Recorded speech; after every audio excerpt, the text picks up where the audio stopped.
Today on A Salt and Buttery with Intent to Satisfy, we're going to make hamburgers. Now, I know this seems like a really simple thing to make, okay? And most people just use ground beef for this, or ground turkey, or whatever you prefer.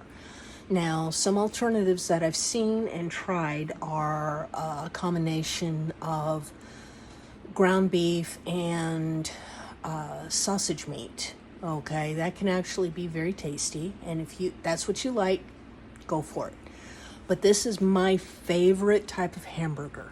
Okay, it's a little bit more complicated, but it freezes well. Once again, like the cookie dough, just pull out however many I need out of the freezer, make up I'm doing a double batch of it today. Okay, and then I freeze them and I pull them out just whenever I need them, and they are so good. Now, most kids might not like them because they have a lot of extra stuff in them, but this is still really good. Give it a try. You might actually like it, okay?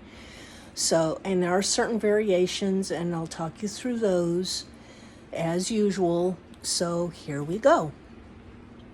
We are going to make some really good hamburgers. Now, one thing that I've already added is the beaten egg.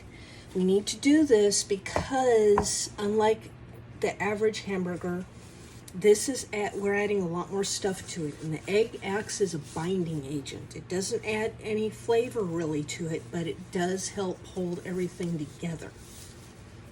Okay. Now, I'm adding some onion,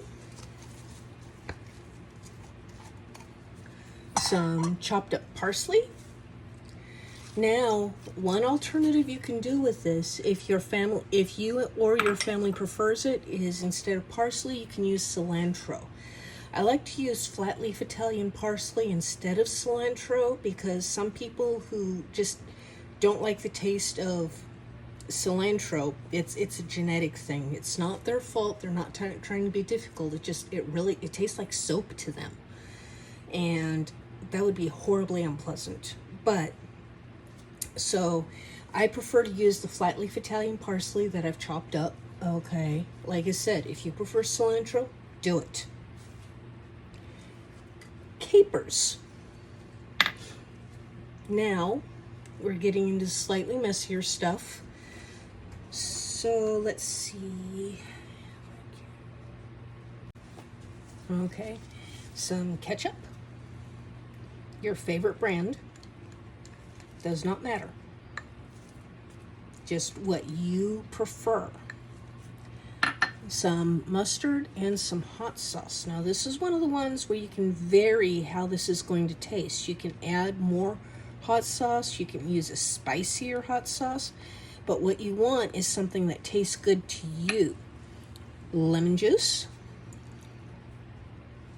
And as usual, I will have all the proportions for the recipe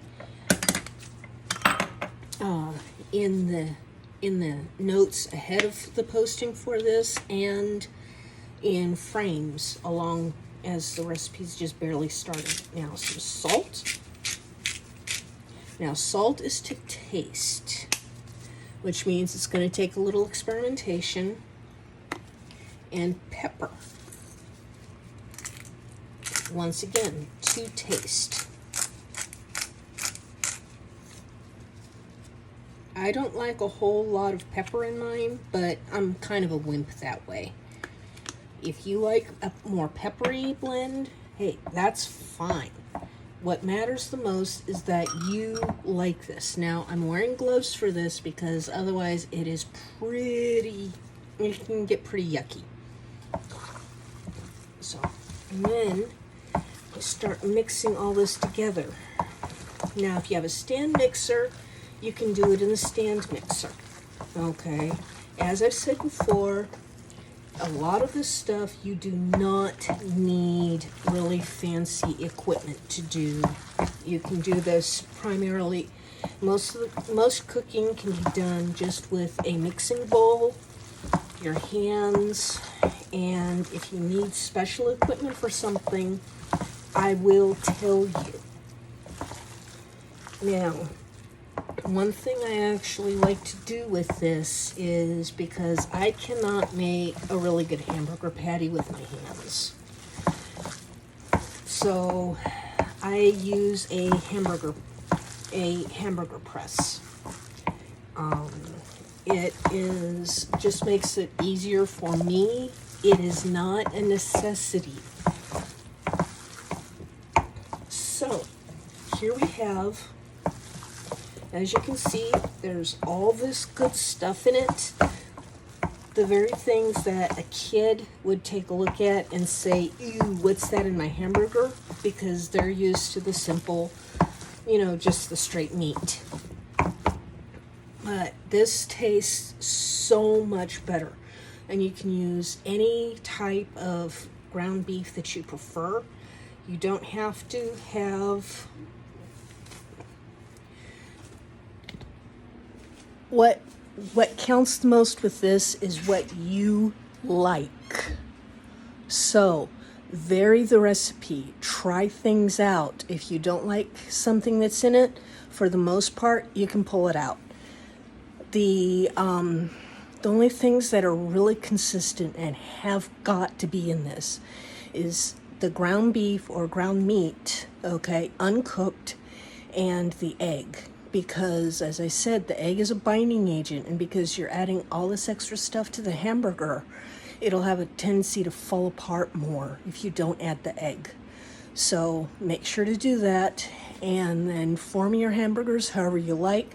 Freeze them if you like. If you don't want to form the hamburgers and just want to mix this up and slap it together later, you can do that. But you're not going to want to leave this unfrozen in your refrigerator for very long, because ground beef does not keep very long in the refrigerator. So once this is done, use it, freeze it, whatever you're going to do, and have some fun with this. And there are still so many variations you can do. These make wonderful cheeseburgers. These make wonderful bacon cheeseburgers with grilled mushrooms or whatever you want to do to them. So have some fun, and hopefully you'll enjoy this. And let me know what you think. And let me know what you've tried. If you come up with something better, please tell me. I would love to find out about it. Once again, this is A Salt and Buttery with intent to satisfy. Thank you.